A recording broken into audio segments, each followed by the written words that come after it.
Class 12 chapter हमारा चल रहा था बिजनेस स्टडीज़ का फाइनेंशियल प्लानिंग या वित्तीय नियोजन पार्ट नंबर 3 पर हम आएंगे। टॉपिक हम डिस्कस करने जा रहे हैं वित्तीय नियोजन को प्रभावित करने वाले तत्व या factors affecting the financial planning. कि जब हम फाइनेंशियल प्लानिंग करते हैं, वित्तीय नियोजन हम करते हैं, तो उसको कौन कौन सी चीज़ें प्रभावित करती हैं, या फिर जब हम फाइनेंशियल प्लानिंग करेंगे, वित्त के बारे में प्लान करेंगे, योजना हम बनाएंगे, तो उसमें कौन सी चीज़ों को ध्यान में रखा जाएगा। पहला पार्ट है व्यवसाय की प्रकृति और नेचर ऑफ द बिजनेस। व्यवसाय की प्रकृति या किस प्रकार का हमारा बिजनेस है, फाइनेंशियल प्लानिंग को ये प्रभावित करता है। यदि हमारा जो बिजनेस है उसमें पूंजीगत साधनों पर ही आधारित है, मतलब जैसे बड़ी बड़ी मशीनें लगी हुई हैं हमारे, देखिए इस प्रकार के रिसोर्सेज हमारे हैं, तो वित्त की ज़्यादा आवश्यकता होती है क्योंकि ये मशीनें बहुत महंगी होती हैं। यदि हमारा बिजनेस श्रमगत साधनों पर आधारित है, श्रमिकों पर आधारित है, वर्कर्स पर आधारित है, इसका मतलब ये हुआ वर्कर ज़्यादा है तो ज़्यादा मशीनें नहीं होंगी, छोटी मोटी मशीनें होंगी, ज़्यादा कर्मचारी काम कर रहे हैं तो इसलिए मशीनें कम होंगी तो पैसा भी कम लगेगा। तो श्रमगत साधनों पर आधारित जो बिज़नेस होता है उसमें ज़्यादा पूंजी की आवश्यकता नहीं होती। इसके अलावा निर्माणी व्यवसाय, मैन्युफैक्चरिंग इंडस्ट्रीज जो होती हैं, ऐसे उद्योग जो कि वस्तुओं का निर्माण करते हैं, इनमें भी ज़्यादा वित्त की आवश्यकता होती है क्योंकि वस्तु का निर्माण करना है तो सीधी सी बात है मशीनें हमारे को रखनी होंगी। सेकंड पॉइंट है व्यवसाय की प्रतिष्ठा एवं आकार, status and the size of the business. Business का साइज या प्रतिष्ठा किस प्रकार की है। जो व्यवसाय बहुत बड़े आकार के होते हैं, बड़ी साइज़ की जो कंपनियां होती हैं, उनमें ज़्यादा पूंजी की आवश्यकता होती है क्योंकि बड़ी कंपनियों का मतलब ज़्यादा पैसा लगा हुआ है, ज़्यादा सामान है, ज़्यादा मशीनें, ज़्यादा कर्मचारी। छोटे आकार के छोटी साइज़ की जो कंपनियां होती हैं उसमें कम पूंजी की आवश्यकता होती है। इसके अलावा व्यवसाय की प्रतिष्ठा, मान सम्मान, गुडविल की बात हम करेंगे। आय मतलब इनकम, कार्यक्षेत्र मतलब स्कोप, एरिया, और आकार, साइज़ कंपनी का जो है, ये भी वित्तीय नियोजन को प्रभावित करते हैं। जिस कंपनी की गुडविल ज़्यादा है तो पैसा ज़्यादा रखना होगा, जिसकी आय इनकम ज़्यादा है तो पैसा ज़्यादा लगेगा, प्लानिंग ज़्यादा होगी। जिसका कार्यक्षेत्र ज़्यादा है तो उसकी भी प्लानिंग बड़ी होगी, और कंपनी का आकार बड़ा है तो उसकी भी फाइनेंशियल प्लानिंग ज़्यादा होगी।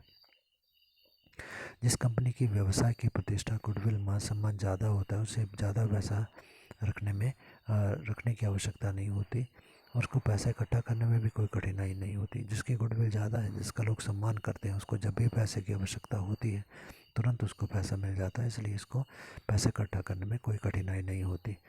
इसके अलावा यदि हमारी कंपनी नई है या फिर छोटे आकार की छोटी दुकान है हमारी, या अप्रतिष्ठित व्यवसाय जिसकी कि गुडविल, प्रतिष्ठा, मान सम्मान अभी तक बहुत ज़्यादा नहीं बढ़ा है, तो इसको लोग आसानी से पैसा नहीं देते, इनको पैसा इकट्ठा करने में कठिनाई आती है। तो सामान्यतः होता यह है कि विनियोक्ता मतलब जो व्यक्ति किसी कंपनी को उधार दे रहा है, उससे पहले वो कंपनी या व्यवसाय की वित्तीय स्थिति का विश्लेषण मतलब अध्ययन करते हैं। कंपनी को पैसा देने से पहले कोई व्यक्ति उस कंपनी की आर्थिक स्थिति का अध्ययन करेगा, ये कंपनी है कैसी है। अगर उसे लगता है कि वो कंपनी अच्छी है, काफ़ी पैसा इसमें है, सुरक्षित है उसका पैसा, तभी वो पैसा लगाएगा, अन्यथा नहीं लगाएगा। थर्ड पॉइंट है व्यवसाय में जोखिम कितना है, रिस्क इन द बिजनेस। जिस बिज़नेस में जोखिम ज़्यादा होता है उस बिज़नेस में सामान्यतः उधार हमको नहीं मिल पाता, इसे हमारे को अपना ही पैसा लगाना होता है, तो हम कहेंगे इस बिज़नेस में स्वामित्व पूंजी या ओनरशिप कैपिटल जो है वो ज़्यादा होती है। जिस बिज़नेस में जोखिम कम होता है उसमें कम जोखिम है, इसलिए कोई व्यक्ति हमारे को उधार ज़्यादा मात्रा में दे देगा तो हम ऋण पूंजी ज़्यादा प्राप्त कर सकते हैं, लोन ज़्यादा ले सकते हैं। ऐसी स्थिति में यदि हम ज़्यादा लोन लेते हैं और ज़्यादा लोन लेके काम चला लेते हैं, तो फिर ऐसे में जो बिज़नेस के मालिक होते हैं वो समता पर व्यापार या ट्रेडिंग और इक्विटी करके व्यापार का लाभ उठा सकते हैं। चौथा पॉइंट हमारा है विकास की संभावनाएं, डेवलपमेंट पॉसिबिलिटीज़। तो व्यवसाय के लिए हमारे को जब प्लान कर रहे होते हैं, योजना का निर्माण कर रहे होते हैं, तो व्यवसाय का भावी विकास, डेवलपमेंट या विस्तार, एक्सपेंशन के बारे योजनाओं को भी ध्यान में रखना चाहिए कि क्या हम भविष्य में अपने व्यवसाय के आकार को बढ़ाना चाहते हैं। यदि व्यवसाय का विस्तार करने की पॉसिबिलिटी है, संभावना है, तो जब हम वित्तीय नियोजन करें तो नियोजन में विविधता और लोचशीलता का भी ध्यान रखें कि भविष्य में हमने व्यापार को बढ़ाना है, तब हमें ज़्यादा पैसा लगाना होगा, तो हमारी फाइनेंशियल प्लानिंग जो है उसमें लोचशीलता होनी चाहिए कि आवश्यकता पड़ने पर उसमें हम परिवर्तन कर सकें। तो अगर हमने प्लानिंग करते समय ही इन सारी चीज़ों को ध्यान में रख लिया होगा, तो भविष्य में जब हमारे को अपनी फाइनेंशियल प्लानिंग में कोई एडजस्टमेंट करनी है, कोई चेंज करना है, तो हमारे सामने कोई ज़्यादा कठिनाई नहीं आएगी। अगला पॉइंट हमारा है प्रबंध का दृष्टिकोण और एटीट्यूड ऑफ द मैनेजमेंट।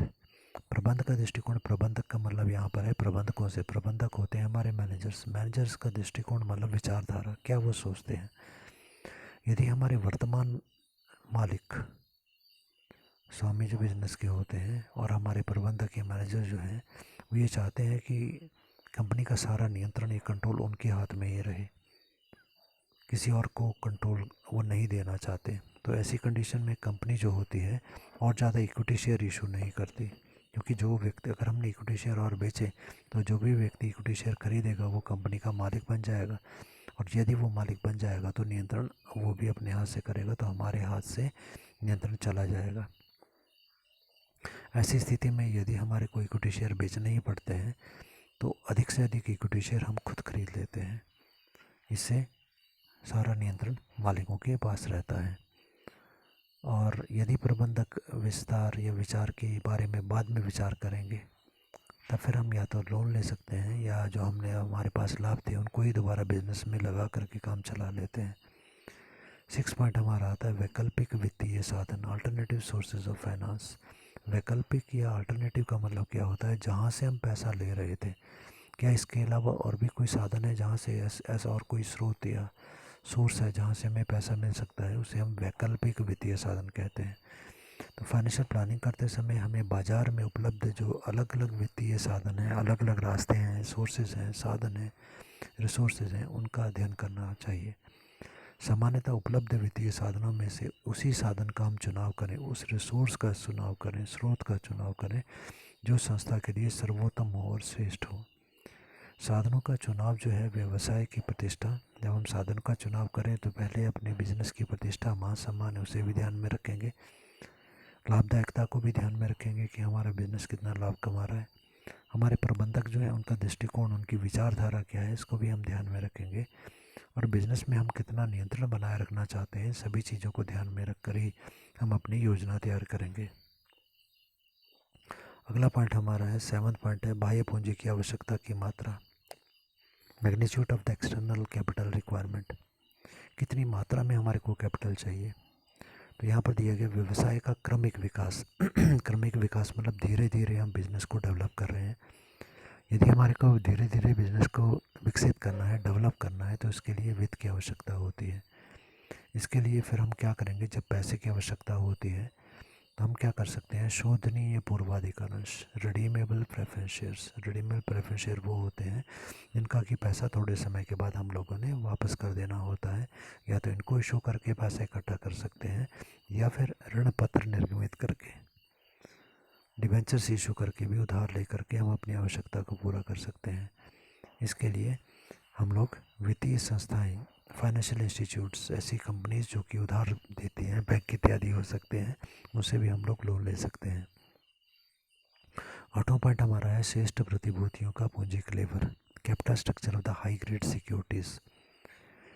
पूंजी संरचना या पूंजी लेवर, कैपिटल स्ट्रक्चर का मतलब होता है कि हमने कितने इक्विटी शेयर बेचे, कितने प्रेफरेंस शेयर बेचे, कितने डिवेंचर बेचे, इनकी रेशो, अनुपात वगैरह क्या है।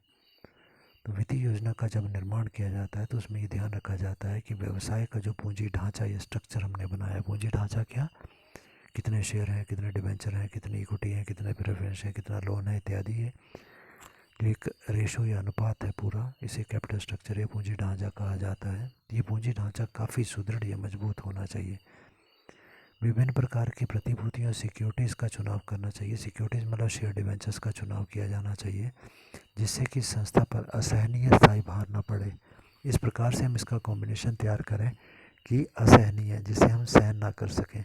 स्थायी का मतलब है परमानेंट, भार का मतलब बोझ। परमानेंट बोझ हमारे ऊपर तभी पड़ता है जब हमने या तो प्रेफरेंस शेयर इशू किए हैं, उनको डिविडेंड देना ही पड़ेगा, या हमने डिवेंचर बेचे, उनको इंटरेस्ट देना ही पड़ेगा, हमने उधार लिया, उनको इंटरेस्ट देना ही पड़ेगा। ये हमारे पास स्थायी भार होता है। तो इस प्रकार से एक कॉम्बिनेशन हम लोग बनाएं अपनी सारी सिक्योरिटीज़ का, शेयर डिवेंचर का, ताकि कंपनी के ऊपर असहनीय, जिसे हमारी कंपनी सहन नहीं कर सकती, ऐसा अतिरिक्त बोझ ना पड़े। संस्था जो है संकट काल में जब इमरजेंसी आ जाती है, उस टाइम पर आवश्यकता पड़ने पर धन आसानी से एकत्रित कर पाने की स्थिति में हो। 9 पॉइंट है हमारा व्यवसाय की आय और इनकम ऑफ द बिजनेस। आय मतलब लगातार पैसा प्राप्त होना। बिजनेस की आय की प्रकृति भी हमारी फाइनेंशियल प्लानिंग को इफेक्टिव करती है। जिन बिजनेस में नियमित आय होती है, स्थिर आय होती है, नियमित मतलब लगातार होती रहती है, लगातार इनकम आती रहती है, लगातार पैसा आता है, और स्थिर आय, स्थिर का मतलब है बढ़ती घटती नहीं है, जितना पहले बारी हुआ उतना ही लाभ अगली बारी भी हुआ, तो उन्हें कम पूंजी और वित्त की आवश्यकता होती है, क्योंकि लगातार पैसा आता रहता है, इसलिए हमारे को पूंजी ज़्यादा लगाने की आवश्यकता नहीं होती। जो पैसा बार बार आता है उससे हम गुजारा अपना कर लेते हैं। इसके विपरीत यदि व्यवसाय ऐसा है जिसमें आय में अधिक उच्चावचन होते हैं, उच्चावचन मतलब फ्लक्चुएशंस होते हैं, उतार चढ़ाव होते हैं, कभी तो आय बढ़ जाती है, कभी घट जाती है, तो ऐसी स्थिति में हमें मालूम नहीं होता कि कब आवश्यकता पड़ेगी और कब पूंजी कम रह जाएगी। तो हम क्या करते हैं, ज़्यादा पूंजी और ज़्यादा वित्त अपने पास रखते हैं कि अगर आवश्यकता पड़ी, पैसा नहीं आएगा तो हमारे को अपने पैसे से गुजारा करना होगा, तो ज़्यादा पूंजी की आवश्यकता होती है।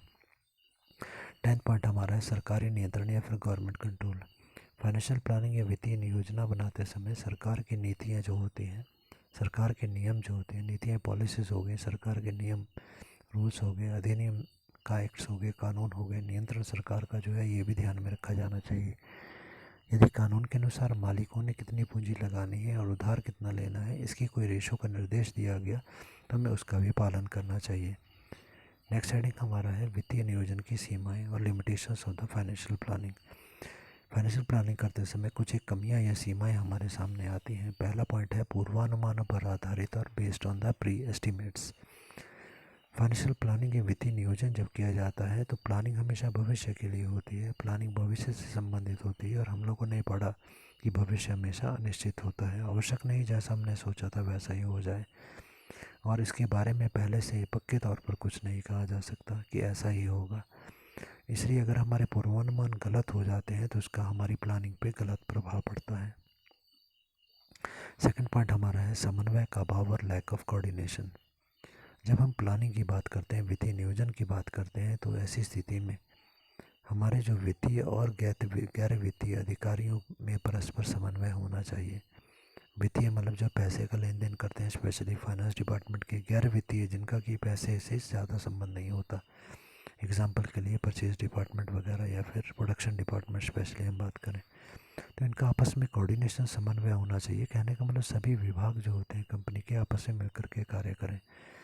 यदि इनके बीच में समन्वय, कोऑर्डिनेशन, मेल मिलाप अच्छा नहीं होता तो फिर हमारी जो वित्तीय योजना है वो भी सफल नहीं हो पाएगी।